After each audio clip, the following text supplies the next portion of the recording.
Yo guys, today we're going to watch another SUPAH video. I'm sorry that I'm just watching a lot of SUPAH video because there isn't really any other ARKNIGHTS video that I can watch right now. So yeah, let's watch this. This is about 5 launch operators that are still meta and why. I'm going to assume Saria is still there, and I don't know about Tons. Like I know Tons is good in Like this is my prediction. Saria should be there. That's the only one I can think of actually. What more other old characters I can think of? Ifrit? Suter? Oh, Ifrit. No, not Ifrit. Suter. Like Suter. Oh, these launch operators. Saria should be there, I think. Launch. I don't think Suter is considered a launch operator. Yeah, I think Saria should be there. I don't know about Aya though. And there's also Silver Ash. Yeah, I don't know about them, but yeah, let's see if they, what is the characters. Like I only can think that Saria should be here, I think. Sponsored by you and by Path to Nowhere. Links to support the channel are in the description. Alright officer, you got me, you have me red-handed. The title is a little clickbait. Really? I know, it's shocking, I never do that. Truthfully, I could make a list of 5-6 stars from launch that still hold up today. It's these goofy goobers. I was right, Saria. Oh, Nightingale. Yeah, I think Nightingale is a good healer, right? I just never got her. There's Ifrit, Aya, and Hoshiguma. Interesting. However, Saria and Hoshiguma are pretty boring to discuss. Both are still relevant for the same reason. They have an extremely simple job and they do it well. To the point Saria still sees use even if she was technically power crept by Shu. So, for the sake of a more interesting video, I will be replacing them with two. Okay, I thought it was Gummy. Okay, so he will not put Saria here. Okay. Year 1 operators instead. I feel that's still very much early enough to be in the spirit of this video. Oh, year 1, okay. Yeah. So hello there, ARKNIGHTS most hated YouTuber here, once again. Okay, hold on. So I click on a video called 5 launch operators that are still meta, and some of them aren't really that meta, and they aren't 5 launch operators. Dude, shut the fuck up! Ifrit, just like in the lore, is a freak of nature, which is a great example of ludonarrative synchronicity. Including the I say, what was this? What? Wow. Actually, if she is still relevant today, it is not because of her archetype. Corroserum is not one of God's creations, and Aroma can't even one-shot Chapter 3 slugs. Ifrit just has better damage, I guess. So Ifrit was from launch, huh? But Ifrit does get the, the nasty, like, got the upscale from Nasty. To put it simply, well, Nasty is considered up. Nasty is the one that getting the upscale due to her usefulness. Excels in the niche of dealing tons of damage. Back on release, there was a common misconception that she was situational due to her range, the implication being that she needed to use all of it, or at least most. Well, yeah, I don't think you need to use all of it. However, around year 3, people realized that no, actually, she works even with one tile. Though, if you can make use of her entire range, that usually wins the stage for you. Skill 3 gives her some utility, shredding the enemy's resistance by 20. This is on top of her talent, shredding a further 40. Holy, what the fuck? 4%. This is a good segue to talk about Art's damage. It is not a coincidence that 3 operators in this video are very closely related to it. Art's damage wasn't thought out very well. It's just a simple percentage, meaning that any resistance increase or decrease will be percentage based. In effect, Ifrit skill 3 allows for 20% more damage to be dealt. This is leagues better than defense, which is just simple subtractions, because percentages, and by extension operators based on them, scale with the enemy's stats. It doesn't matter if the enemy has 20 or 95 resistance, Ifrit's skill 3 debuff will affect them in the same way. You're dealing 20% more damage. So, any operator that is both baseline good and is closely related to resistance mechanics has a built-in future-proofing safety net by virtue of how damage calculation works. Her talent is why Ifrit skill 2 her talent that makes her still relevant. Damage still holds up to modern day standards. You rest enemy within dude, that's insane. 44%. that's insane. Oh my god. Despite the enemy stats growing, and also why she works with just one tile. And this is true for Eyjafjalla's skill 2 as well. However, before that, I'm trying to sell you shit. I heard you guys love war criminals. Well, boy howdy, have I got... Anyway, enough about war criminals, let's talk about disabled people instead. What the Initially, fuck? Whoa, damn. Holy. Like, I know that she has some sort of sickness that makes him a bit unable to use her body. Oh my god. No. I know that she is deaf, but still, holy. Allah was one of the best boss killers in a... Like, even she is disabled, right? Like, if I'm not mistaken, she has a sickness where she cannot really control... Like, she has a nervous impairment type of... Not nervous impairment, like some nervous system type of what you call... injury that makes her unable to walk properly, I think. And also that's the cause why her memory has some problem too. The game with skill 3, being able to shove most enemies directly into the Earth's core. However, 2 things happened. For one, better boss killers came out, and then enemy stats grew. Man, if only this blind and deaf sheep had an answer to that. Skill 2 is by far Eya's best skill in the big year 2025. It has great skill rotations, AoE, and tell me if you're noticing a pattern here, reduces enemy resistance by 25%. Again, huh? The second reason why Art's damage is better, that I didn't mention during the Ifrit segment, is that resistance can only go up so much, up to 95. Meanwhile, defense has no limit. What? Really? What? That's bullshit. What do you mean defense has no limit? Holy, I can see why Walter can get, can get nerfed then.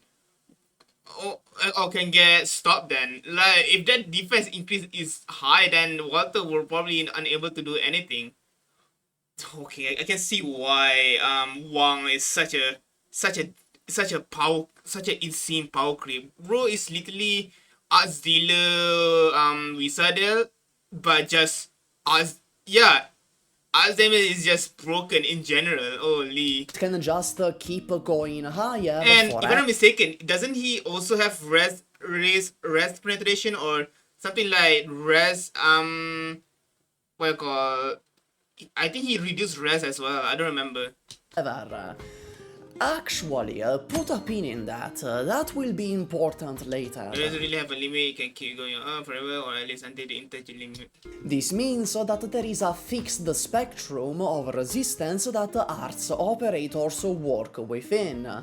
For example, Eya skill 2 will always deal at least good damage. At 95 resistance, she removes 23. As the resistance goes down, she will debuff less, but you know, the resistance is going down. Since resistance is a percentage in itself, this means that Eya skill 2's damage is relatively Why consistent. Pallas is here? I just noticed Pallas is being used here. Independently of the enemy's stats. The best example are those shield guys in chapter 14, whose gimmick is having outrageous defensive stats. Eya just f***ing kills them like any normal enemy. Not to mention that this debuff has an uptime of 100% on a single target.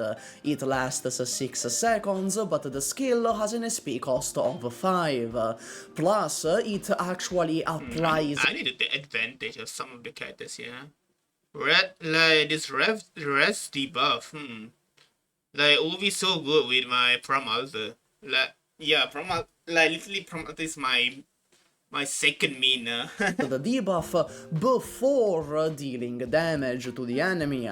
Going back to Ifrit, this is also one of the many reasons her skill 2 still holds up. But that's enough of beating the shit out of poor reunion bastards that at the end of the day just want rights. What if you're getting your ass beat? Nightingale. God, just look at her. What the fuck? Okay, he likes Nightingale. Okay, so rare to see an operator that he likes. Have an entire video on her dating all the way back to 2 years ago, and honestly nothing changed. If anything, she's better now. And yes, she is still the most underrated 6-star in the game. Even today, I see people call her niche, as if nullifying half of the damage in the game is What the fuck? niche. Nullifying half? Whoa, wait. What I believe is happening here is that people are conflating niche with overkill. Oh, so she's that powerful, okay. For example, in the video by NFZen, Oh, it's by NFZ. he calls her niche, but then says she works in quote several stages and proceeds to describe overkill. Hey, Supah from the future here. In all fairness, I'm making an assumption here. I'm giving the benefit of the doubt on that last line, and assuming he means a general healer is better, because art threats usually aren't high enough to justify the nuclear option, which is Nightingale. Which, to be fair, Explain what she does. Holy, I don't know what she does. is true. Nightingale is very often overkill, but that just makes my point. Wishadel is overkill for almost every stage in the game, and the same goes for Shu, but that doesn't make them niche or bad or not meta. Nightingale is an extremely strong and I'd argue very versatile operator. There's two main reasons Nightingale is still so good. For one, arts is inherently more dangerous than physical. While every operator has defense, except Crushers, Okay. only a few archetypes have resistance.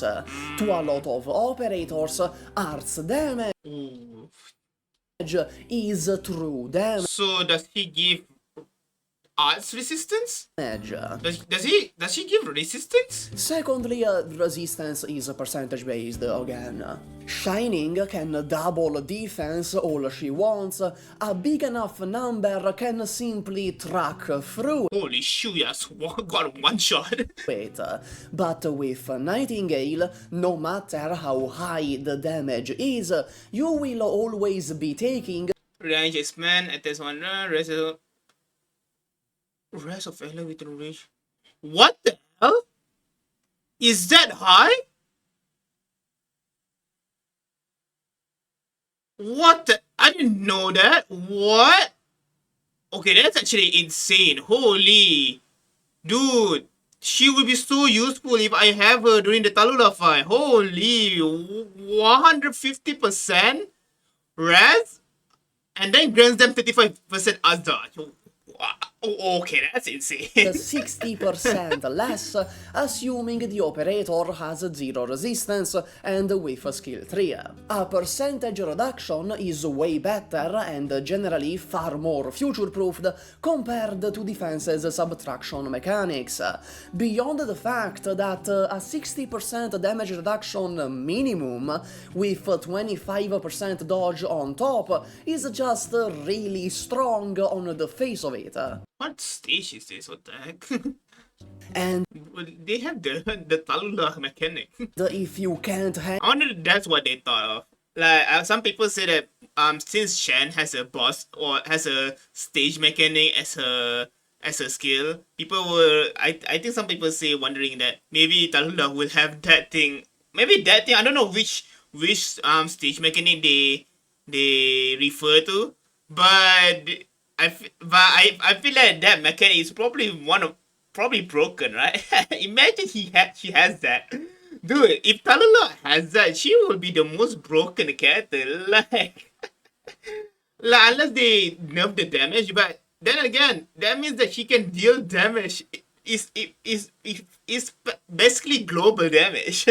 and all the Global Nightingale damage. style, aka the high SP cost, you can always use skill 2.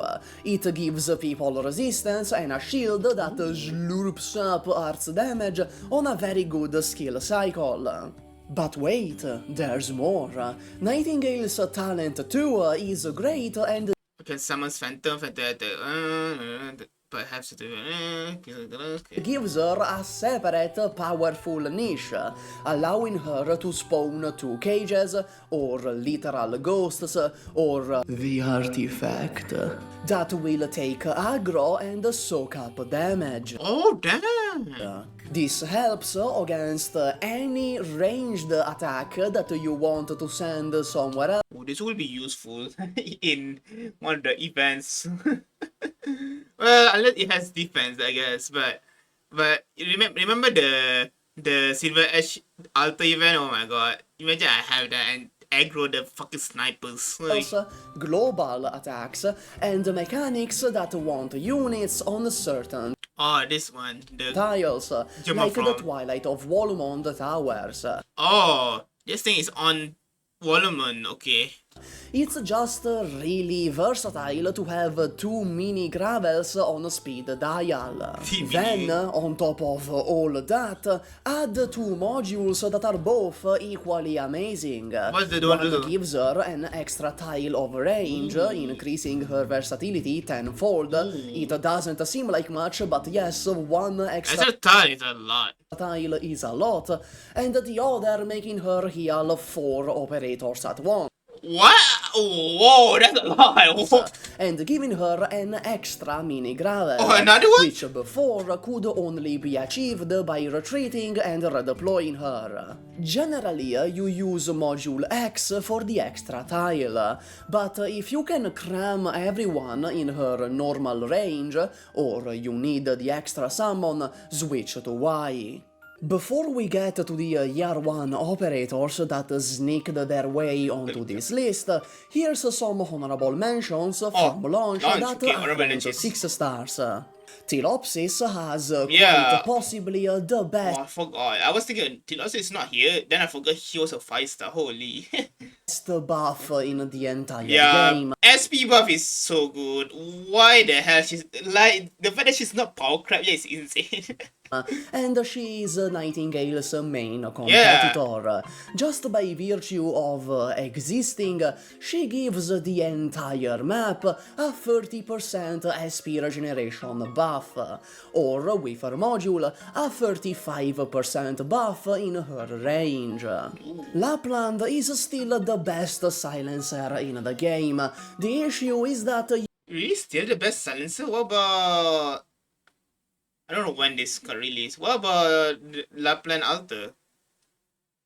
Like, was she not? I don't know. Okay. you never need silence Yeah. because everyone and their dog is immune to it. However, when the developers allow for it, she can solve entire events, so she still warrants a mention.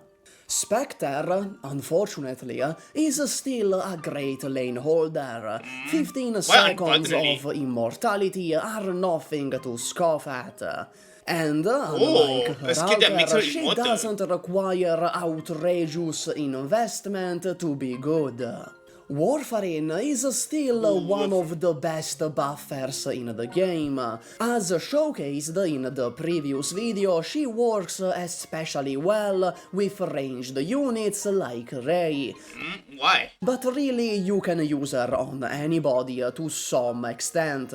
With the Oh, she's healing the key. advent of IS-5, a lot of 4 stars suddenly gained a lot of value. Among the ones from launch, we have Deep Color, Meteor, Estelle, Haze, Quora, Perfumer, Moose, Gummy, Jessica, and arguably Vigna. Okay. Anyway, going back to the main list, Vanguards I are guess. an odd bunch. Their quality can vary a lot. It's not a class like Defenders, where generally they're all baseline alright. We can go from absolute meta threat and single mother of 2 autistic children in S to contender for top 10 worst 6 stars in the game. Siege. Among them is a unit whose value goes up the more good vanguards come out. I'm not gonna sugarcoat it. When this unit is in the When squad, this unit is in the squad, all Vanguards gain. Ooh, I don't know. That's her ability. all van Like usually don't even try to learn the other operator's skill because I haven't gotten them yet. And unless I get them, I will not try to learn them as much. Well, kind of depends. Like for the upcoming characters, I do want to learn them. Like I'm a league lover. I'm the type of person that loves to see the upcoming characters and how strong they are. Guards gain plus 6 initial SP. 6 SP doesn't seem like much on paper, but let's run the numbers. On Bagpipe herself, this means 1 charge and a half of skill 2 on the deployment, and 31 initial SP out of 40 for skill 3. On Myrtle, it's 19 SP out of 22. Charge 1.5 on deployment. Meaning she'll be ready after 1 second and a half at 2 times speed. On Elysium, it's 20. Wait. Is this SP or DP? I just realized. I didn't even read properly. It's SP. Oh my god. No wonder. Holy fuck. 21 initial SP out of 40 for skill 3. On Myrtle, it's 19 SP out of 22, meaning she'll be ready after 1 second and a half at 2 times speed. On Elysium, it's 21 SP out of 26 on skill 1, and the same is true for Silage, since they literally have the same skill 1, though who the f uses Wait, they have the same skill 1? I can see why she is not used then. Silage. And on Ines, Her skill 2 is straight up instant. However, if this truly was just a buff to 3 good units and silage, Bagpipe wouldn't be here loitering in this list. Let's think about the consequences of this buff. Buffing vanguards like this generates you more DP sooner and in the long run. Generating more DP effectively buffs your entire team, because now you can get people out far sooner. You know, beyond the fact that she The bagpipe. Oh my god, the flat pipe meta. is making some of the best units in the game, and silage even better. Flagpipe is probably the strongest universal strategy in Universal. So you can say that flat pipe is the national team of, like, if you guys know from Genshin has a team called national team that consists of Xianling, Xinchu, and I think Bennett. And the other characters are usually switched between Sucrose or Chonyun or any other character. Like, but the national team is always Xianling, Bennett, and what do you call, and Xinchu. And I feel like that national team has kind of got power crept by a new national team. I think there's a new national team that is related to Luna that kind of, because with this team it kind of makes a lot of characters more powerful, even if the characters are not that powerful. But because the SUPAHs are carrying so hard, they make the characters somehow look powerful. this game. You shit out so many resources that the enemies can't quite keep up. You're set with a full team 20 seconds into the stage. Bagpipe also happens to have one of the best potentials in the game, or rather the only potential that matters in the game. Buffing this talent by 2. When this unit is in the unit, all Vanguards can... Oh, what the hell? It got buffs from... Okay. SP. This makes Myrtle instant as well, and Elysium almost instant. Damn, but dude, that you need to have full part of her.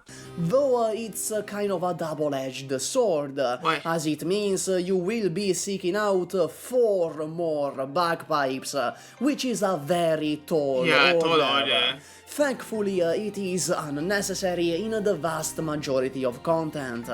Though Bagpipe isn't here just to sit on her ass and gather dust at the bottom of the screen. If you were to actually deploy her, you'd discover she's quite a good unit of her own merit. She does a lot of Both damage. skill 2 and 3 are great for lane holding, and the latter can even be used to boss kill under certain circumstances. Damn. Continuing the pattern of casters being in this video, we have Kyobi. Now, is she meta? No, and unlike everyone else in this list, you can't even really argue for it. However, she still holds up for a very unique reason that I want to discuss. Okay. Looking over her kit, we'll notice 2 main things. Her skill 2 being very good, and her module X talent. When she attacks a target, Kyobi will deal additional arts damage equal to 50% up to 75%. Why the defense? What? Of that target's defense. The more eagle-eyed among you may have noticed a cheeky little detail. This is... Oh! So the higher the defense... Oh, okay. Okay, that's actually insane. No, that really think about it. Oh, whoa. Uncapped. Remember during the AI segment when I said that while resistance is capped? Dude, that's insane, bro. She's a tank killer. Holy. 95, defense can just keep going up. Yeah, It means that, technically speaking, Kyobi can deal infinite damage as long as the enemy has infinite defense. Of course, this is unrealistic.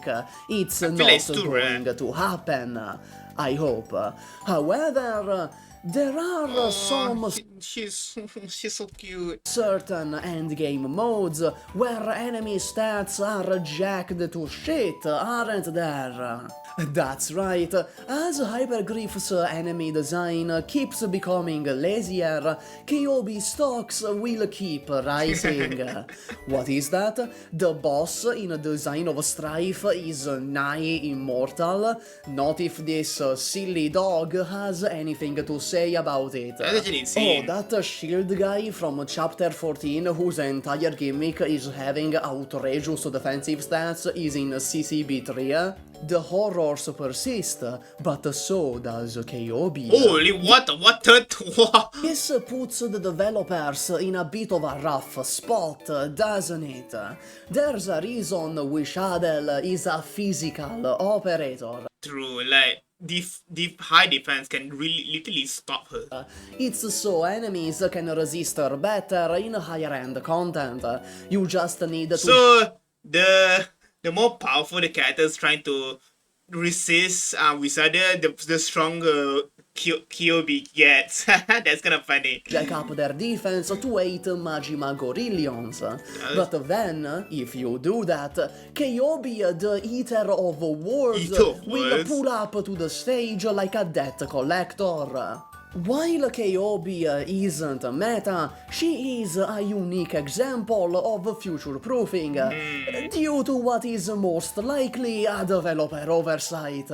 Kyobi ends up being incredibly strong in endgame content, and even more so as time progresses. As defense goes up, so will Kyobi stocks. And that's all, max out your gummy, bye. Great video actually. Like, yeah, very great video. Like, it gives me a bit of understanding of other characters. Like, I do like this video. They can explain what I call some characters I just don't have, and it kind of makes me interested of their kid. Like Ifre, I already know it, but the who's have I think yeah, holy the 100% arrest increase is insane. Wow. I didn't know she was that insane when it comes to making your character survive against us enemy. Yeah, you see that she is a boss killer, but yeah, she is a boss killer, but not that strong. But the problem, and because obviously there's other nukes that is way more powerful, but at least she is still powerful due to being an art snooker. Same with Ifrit. Like Ifrit, it seems that she is still good. What more? That is it. And then he speak about the other bad part. Yeah, bad part reminds me of the national team, or the flat pipe strategy reminds me of the national team from Genshin. And then we have Kiyomi with being what I call, how to say, being the Bennett. No, I don't think Bennett is the right word. Like, yeah, I don't know how to describe her based on other gacha games terminology. Yeah, she just gets strong. She just like I don't. She just has insane ability that can upscale her to infinite level based on the enemies, I guess. But yeah, great video by SUPAH. So yeah, then that's all from me. Thank you for watching. Just enjoy, please and subscribe. And please hit the bell to see more of my content. And yeah, peace out.